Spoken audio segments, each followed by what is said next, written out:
who are you and what do you do? So yeah, Josh, I'm up here on the sunny coast. I'm an ex-Sydney boy, but I've been here 4 years, and I run the brewery tours here on the sunny coast and around Noosa and around the hinterland. Yeah, awesome. So you obviously be trying a lot of beers a lot of time, and you always were trying heaps of stuff in Sydney and stuff before you moved up. What's your favourite beer style? It's always a good question, that one. It's a hard one to pin down. I mean, at the moment, IPA. I love a good IPA, but IPAs are a huge style and a very varied style, and everyone has their own expressions and hop variations in it. So that's why I like it. It's a great style. I think you can find your little niche within a broad style of IPAs. But having said that, sours, I really enjoy trying people's different takes on sours as well. But find me at the right time of the year, and I'll be drinking a Imperial Stout as well. So fairly broad, but if you want to know what's in the fridge, because I ask this question when people come on tours. Yeah, of what's course. your go-to beer? Yeah. What are you drinking? And they get a bit nervous. Got a bit of work to do with them. But I usually say, well, what's in your fridge? And then that's a pretty good indication. What's usually in your fridge? What do you buy on a week-to-week basis? So for me, that would be a couple of different IPAs that are my go-tos. Yeah, cool. So do you have a favourite malt then?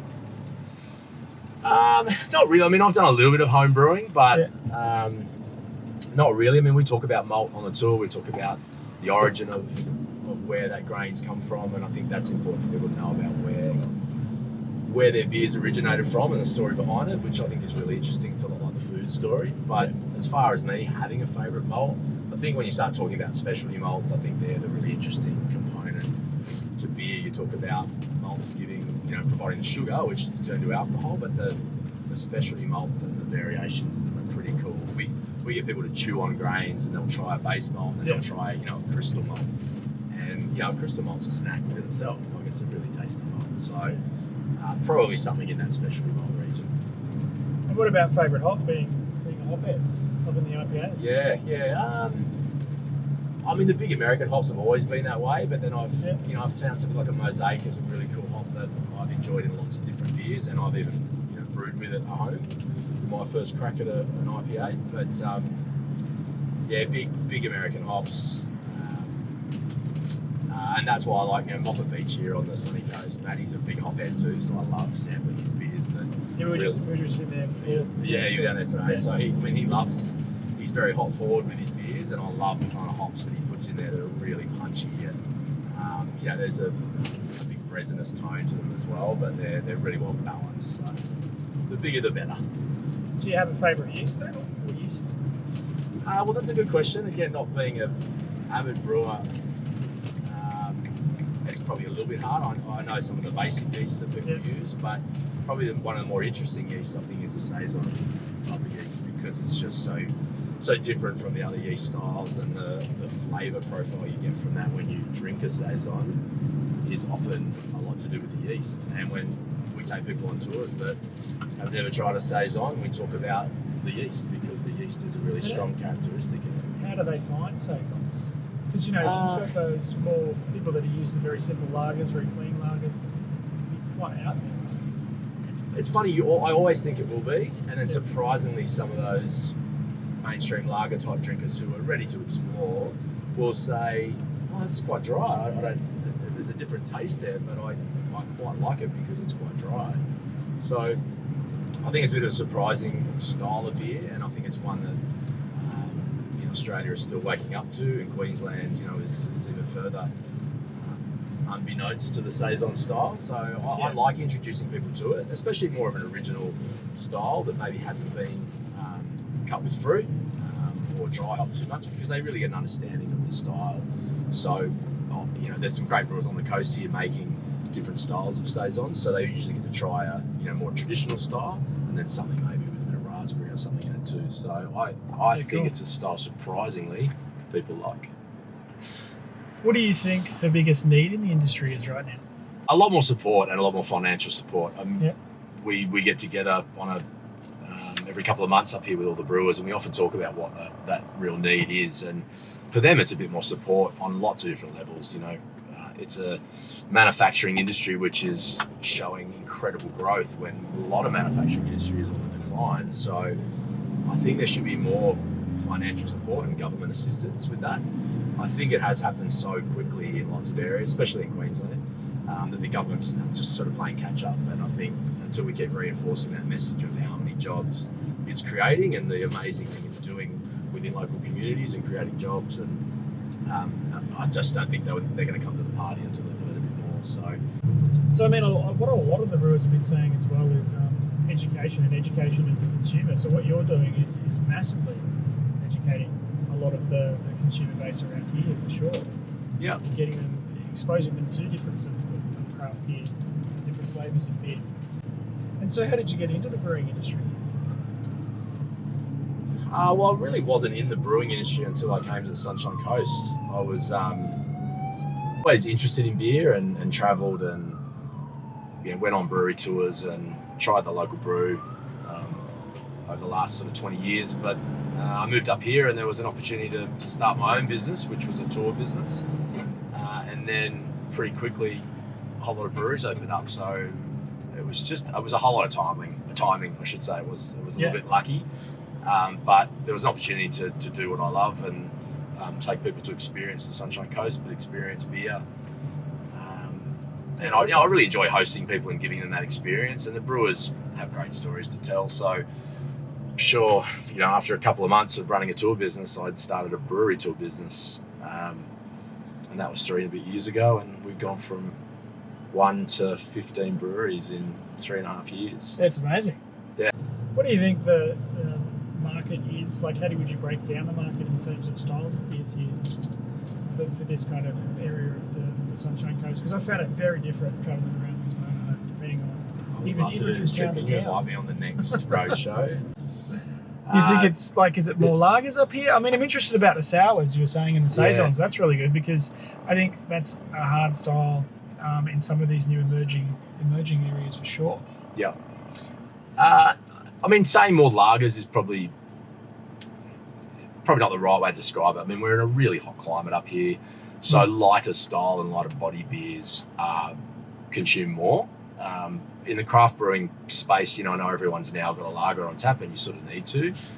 I think a few more of those lighter body varieties, mid-strengths. I've seen some pretty amazing mid-strengths being made here on the coast, which are full flavoured, lower in alcohol, and still a decent body to them, but you can have a few of those on a hot day up here and not really feel the effects of it. So I think the weather and climate plays a part in some of the styles that are selling more for brewers, but I mean, a sour obviously suits that climate really well, and I've seen a bunch of different breweries do great examples of that and see them outstrip sales of lots of their other styles of beer.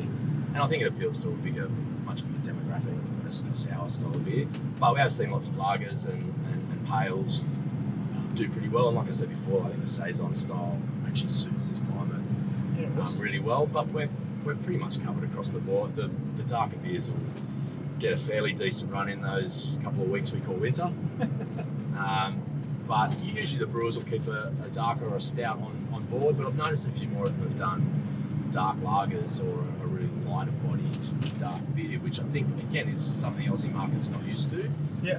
And the Queensland market say, wow, there's a dark beer because I love that roasting kind of flavour, but it's not heavy like a stout. So those little styles I think just end up rising to the top based on what the consumer wants and based on the warmer weather up here. What do you think the next brewing trend is going to be? You got a crystal ball for me back there? I'd love to know what everyone else answered on that question. It's been pretty interesting. Yeah, I don't know. I mean, making new beers and new trends to appease that part of the market that always wants a new beer, I know is important, but I feel it'll be less important. The more I've talked to people and looked at what's happened in other countries with craft beer and where it's heading and where it's going, I just think making something and making it very well is really like a core range that just stands above your seasonals. Your seasonals are great, but people are just committed and loyal to your core range.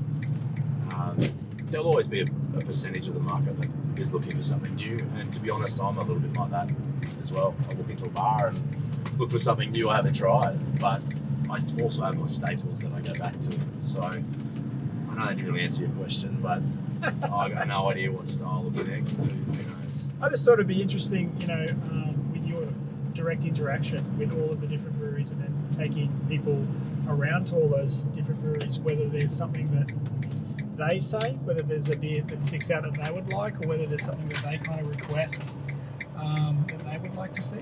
Because you would have such a mix of people, you'd have your really keen home brewers, then you would have, older people that are used to doing different styles of beer. What do you think is the most popular of what they like? Because you're saying like Saison is one, one I didn't think would be. Well, me too. I wouldn't have thought that. And it's amazing to get feedback from people on tour who say, all they drink is a mainstream lager, and at the end of the day, they're drinking something really random and unique because they just weren't open to the experience. I mean, I think there's lots more growth still in that sour market. I still think that's going to boom again this summer up here, and even more people will be getting on board. But as far as a new style, I mean, we've been talking about mid-strengths a lot up here too, and not telling the consumer it's a mid-strength and giving them a full flavoured beer. Yeah, and then going, wow, that's delicious, I really enjoy that. And then you tell them it's a mid-strength. Whereas if you lead with the mid-strength, they've already got that preconceived thought. That's great. I'm not drinking this. This is a mid-strength. So I think there's a lot of growth in the market in a couple of styles that are already there. I'd be making up something from a twisted dream if I was going to tell you what the next new style was.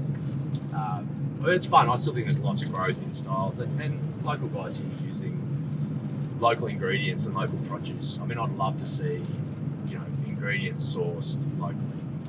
And I know that's really difficult with lots of different components. Yeah. But I also think there's growth and opportunity for certain beer styles and for certain breweries and certain locations to have a bigger focus on locally sourced ingredients. You have a big season up here where it rains a lot, right? Yeah, sort of earlier in the year we get a decent downpour and the odd hailstorm. Yeah, there's a beer for that when it's raining. Rainy day beer. Yeah. Would that be a stout or a cold beer? Like I said, I mean, winter's only a couple of weeks up here, but a rainy day, I don't know. I have people tell me a rainy day is a good day for a brewery tour, but I reckon any day it's just a good day. Screw the beach, just go drink local beer and support local brewers. Yeah, cool. What do you think everyone is doing right or wrong in the industry?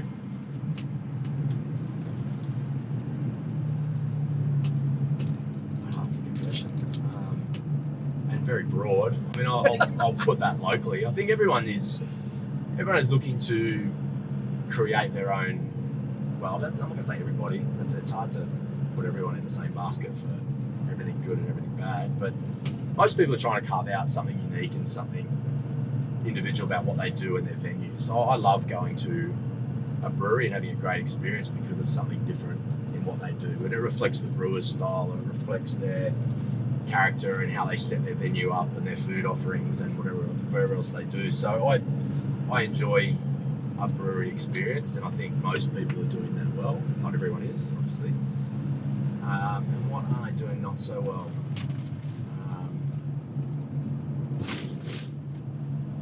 I think maybe trying to stick to that, like really having solid core range beers, I think is really important, because you want to appeal to the majority of people. You want people to come in and have a great experience, not come in and go, what the hell is all this crap?